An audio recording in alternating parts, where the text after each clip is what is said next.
आज के इस वीडियो में हम लोग 12वीं कक्षा के लिए मनोविज्ञान विषय चैप्टर संख्या 10 जिसका नाम है प्रमुख मनोवैज्ञानिक विकार के महत्वपूर्ण लघुत्तरीय और दीर्घोत्तरीय प्रश्नों पर परिचर्चा करेंगे। पहला प्रश्न है, काय रूप विकार क्या है? काय रूप विकार क्या है? इसके प्रमुख प्रकारों की व्याख्या करें। आपका उत्तर होगा, काय रूप विकार एक मनोवैज्ञानिक या मानसिक विकार है। काय रूप विकार एक प्रमुख मनोवैज्ञानिक एवं मानसिक विकार है।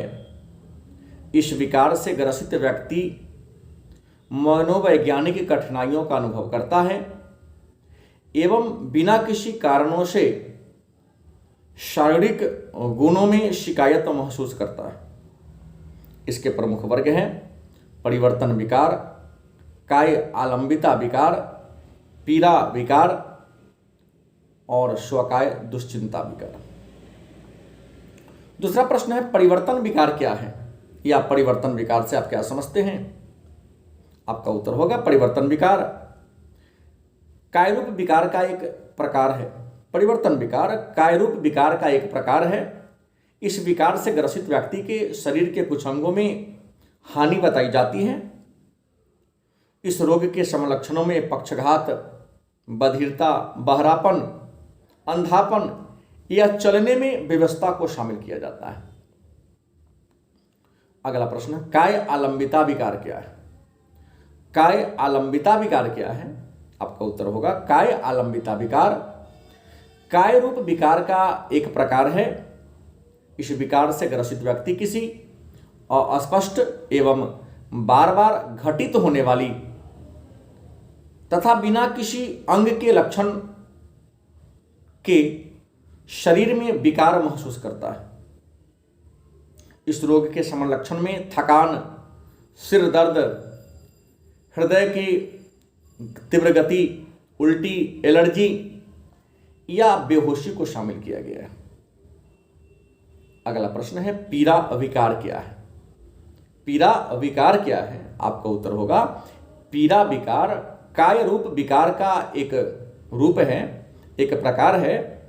इस विकार से ग्रसित व्यक्ति स्वयं को अधिक पीड़ित होने का अनुभव करता है। अगला प्रश्न है, स्वकाय दुश्चिंता विकार क्या है? स्वकाय दुश्चिंता विकार क्या है? आपका उत्तर होगा, स्वकाय दुश्चिंता विकार काय रूप विकार का एक प्रकार है। इस विकार से पीड़ित रोगी को अपने शारीरिक अंगों की स्थिति के विषय में मनोग्रस्ती एवं चिंता बनी रहती है तथा वे निरंतर अपने स्वास्थ्य के लिए चिंतित रहते हैं। अगला प्रश्न है, दुश्चिंता विकार क्या है? इसके कारणों को लिखें। दुश्चिंता विकार क्या है? इसके कारणों को लिखें। उत्तर होगा, दुश्चिंता विकार भय के कारण उत्पन्न होने वाला एक रोग है। दुश्चिंता विकार भय के कारण उत्पन्न होने वाला एक रोग है। इस रोग में रोगी के हृदय की गति तेज हो जाती है। इस रोग में रोगी के हृदय की गति तेज हो जाती है, सांस फूलने लगता है, बेहोश हो जाता है, भूख नहीं लगता है। इस रोग के प्रमुख कारण हैं चिंता उत्पन्न करने वाले निर्णय, निराशा, दमित इच्छाएं, अप्रिय घटनाओं के विस्फोट का खतरा, अत्यधिक विषमता, परिवार का अशांत वातावरण, जीवन में अत्यधिक कठिनाइयां और अरुचिकर व्यवसाय। अगला प्रश्न है, असंगत भय क्या है या दुर्भीति क्या है? असंगत भय क्या है या दुर्भीति क्या है? आपका उत्तर होगा, जब व्यक्ति किसी कारण या बिना किसी परिस्थिति के भयभीत हो जाता है। जब व्यक्ति किसी कारण के या बिना किसी परिस्थिति के भयभीत हो जाता है तो उसी भय के कारण उत्पन्न होने वाला रोग असंगत भय अथवा दुर्भीति कहलाता है। असंगत भय 3 प्रकार के हैं। नंबर 1, विशिष्ट दुर्भीति। इसमें किसी व्यक्ति को किसी जानवर या बंद कमरे से डर लगता है।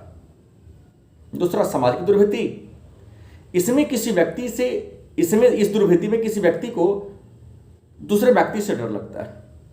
और तीसरा है विवर्ती दुर्भिति, इसमें व्यक्ति को किसी नई जगह पर, नया स्थान पर जाने से डर लगता है। अगला प्रश्न है, मनोग्रस्तता बाध्यता विकार क्या है? मनोग्रस्तता बाध्यता विकार क्या है? उत्तर होगा, मनोग्रस्तता बाध्यता विकार वैसा मानसिक विकार है जिससे ग्रसित रोगी कुछ विशिष्ट विचारों में अपने ध्यान को नियंत्रित करने में सक्षम नहीं होता है। मतलब मनोग्रस्तता बाध्यता विकार वैसा मानसिक विकार है जिससे ग्रसित रोगी कुछ विशिष्ट विचारों में अपने ध्यान को नियंत्रित करने में सक्षम नहीं होते हैं तथा कुछ विशिष्ट काम को करने में अपने आप को रोक नहीं पाते। तो इसे मनोग्रस्तता बाध्यता विकार के नाम से जानते हैं। अगला प्रश्न है, मनोग्रस्तता बाध्यता विकार के प्रमुख कारण कौन कौन है? मनोग्रस्तता बाध्यता विकार के प्रमुख कारण कौन कौन है, लिखे। आपका उत्तर होगा, असुरक्षित एवं दुखद विचारों तथा क्रियाओं को प्रतिस्थापित करना। लेविस के अनुसार इस रोग का मूल कारण वंश परंपरा है। एडलर के अनुसार इस रोग का मूल कारण हीनता की भावना है। और कुछ विद्वानों के अनुसार इस रोग का कारण बाल्यावस्था में गुदीय व्यवस्था पर अधिक दबाव डालना है। और नियमित दिनचर्या का अभाव भी मनोग्रस्तता बाध्यता विकार के लिए जिम्मेवार कारण बनता है। अगला प्रश्न है, मनोविदलन विकार क्या है? प्रश्न है, मनोविदलन विकार क्या है, इसके विशेषताओं को लिखें। उत्तर होगा,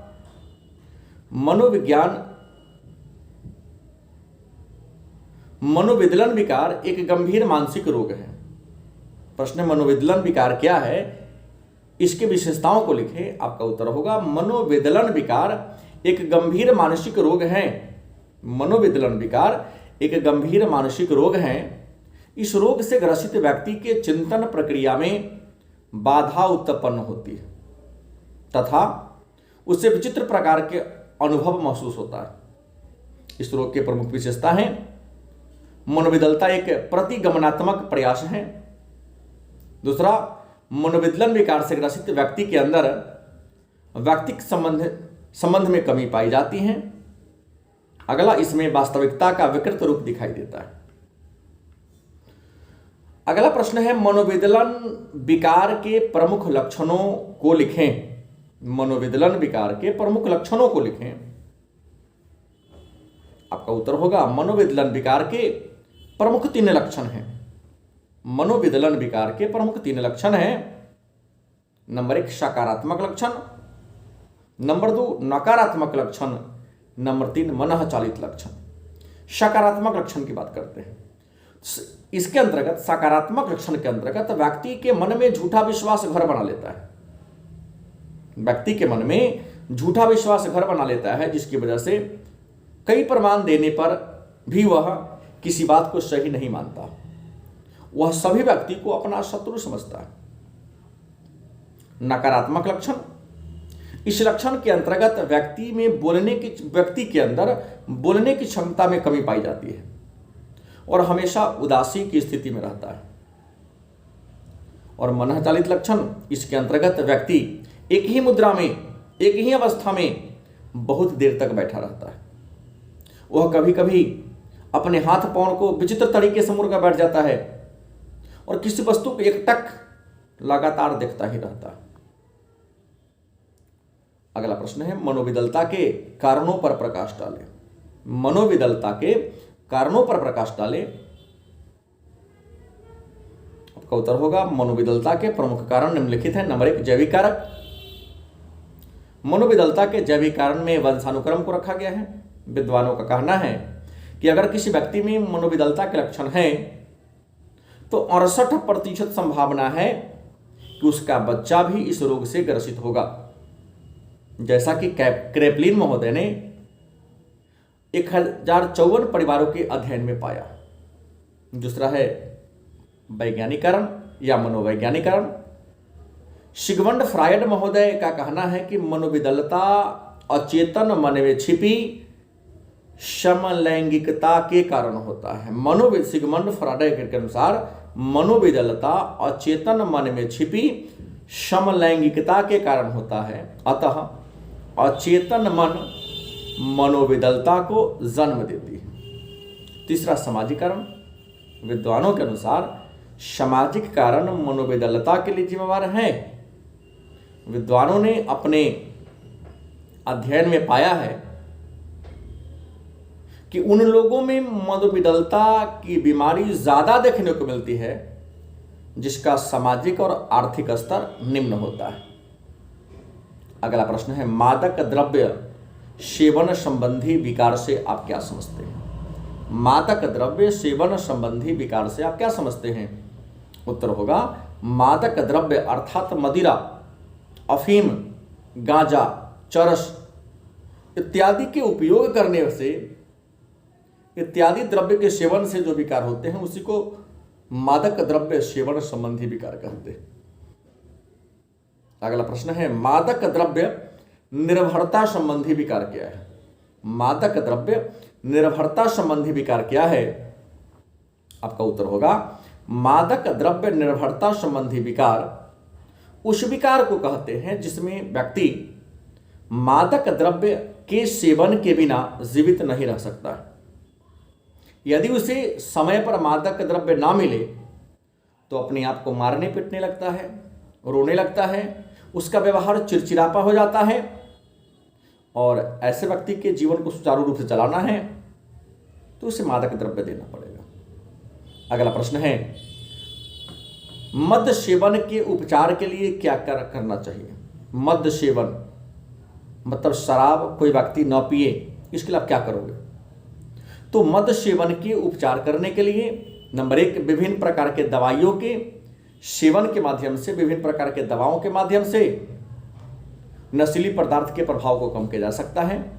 दूसरा, मस्तिष्क को उदासीन बनाकर, कुछ भागों को उदासीन बनाकर मद्य सेवन को रोका जा सकता है।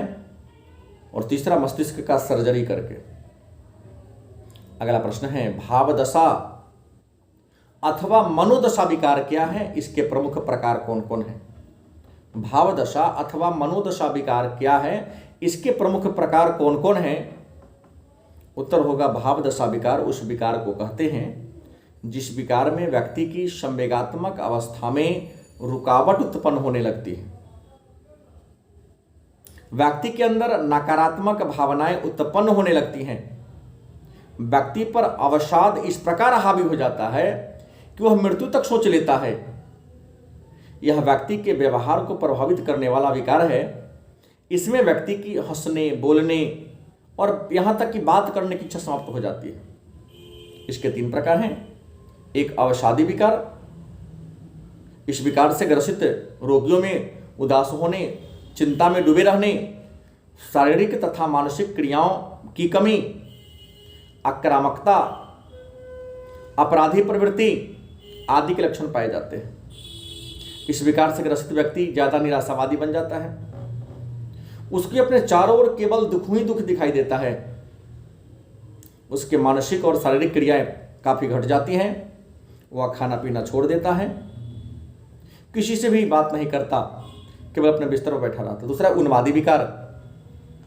इस विकार से ग्रसित रोगी हर समय प्रसन्न दिखाई देता है।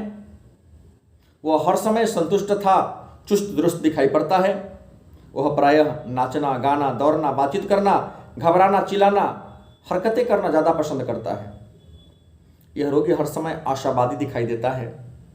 उसके मानसिक और शारीरिक क्रियाशीलता बढ़ जाती है। तीसरा है द्विध्रुवीय भावनात्मक विकार। इस विकार से ग्रसित व्यक्ति में उत्साह और अवसाद दोनों के गुण देखने को मिलते हैं। कभी अचानक उदास हो जाता है तो कभी अचानक आगोश में आ जाता है तो कभी अचानक उन्मादी हो जाता है।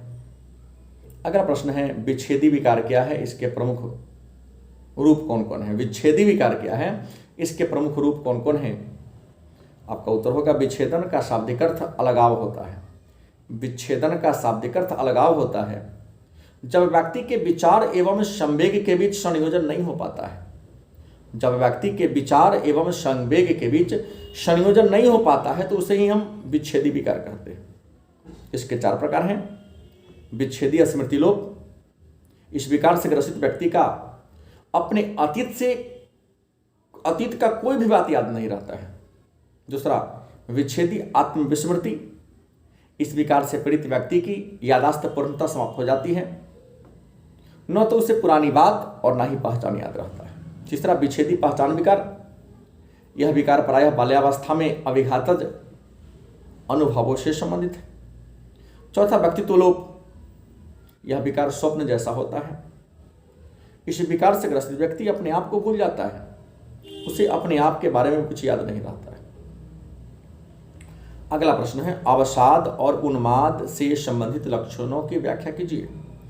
अवसाद और उन्माद से संबंधित लक्षणों की व्याख्या कीजिए। उत्तर होगा, उन्माद से पीड़ित व्यक्ति उल्लासोन्मादी, बहुत अधिक सक्रिय, ज्यादा बोलने वाला और स्थिर चित्त वाले होते हैं। इस लक्षण के व्यक्ति कभी कभी दिखाई पड़ते हैं, जबकि अवसाद कई तरह के भावनात्मक बदलाव हैं। इस विकार से ग्रसित व्यक्ति का व्यवहार हमेशा बदलते रहता है, सामाजिक गतिविधियां में रुचि नहीं ले पाता है, उसका शरीर भारी होता है, इसमें निद्रा से संबंधित परेशानी होती है, इसके मन में हमेशा थकान, मृत्यु तथा आत्महत्या के विचार उत्पन्न होते रहते हैं। अगला प्रश्न है, संज्ञानात्मक एवं मानवतावादी अस्तित्वपरक मनोवैज्ञानिक मॉडल की विवेचना करें।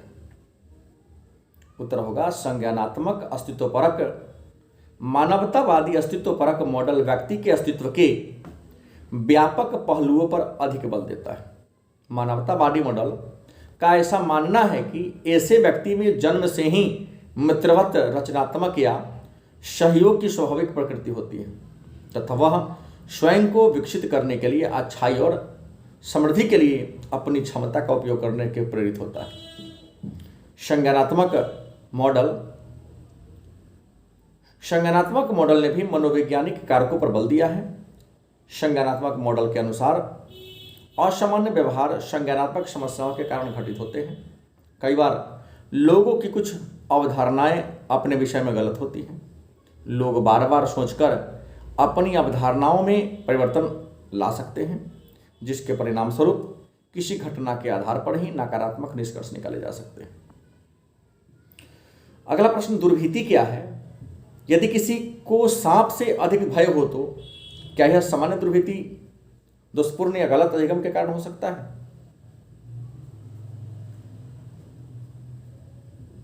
दुर्भीति किस प्रकार विकसित हुई होगी, विश्लेषण कीजिए। उत्तर होगा, दुर्भीति की अवस्था में व्यक्ति किसी वस्तु या किसी व्यक्ति से भय लगता है। दुर्भीति की अवस्था में किसी व्यक्ति को किसी वस्तु या किसी व्यक्ति से भय लगता है। अधिकांश समय व्यक्ति दुश्चिंता विकार से ग्रसित होने के कारण दुर्भीति की अवस्था में पहुंच जाता है। यदि किसी व्यक्ति को सांप से डर लगता है तो ऐसा उस व्यक्ति को सामान्य दुर्भीति दुष्पूर्ण के कारण होता है। यह एक विशिष्ट प्रकार की दुर्भीति होती है। ऐसी दुर्भीति में व्यक्ति जानवर या बंद जगह पर, ऐसी दुर्भीति सामान्यतः किसी जानवर या बंद जगह पर होता है। और लास्ट प्रश्न है, दुश्चिंता में पेट की तितलियां का होना, दुश्चिंता में पेट की तितलियां का होना जैसी अनुभूति कहा जाता है।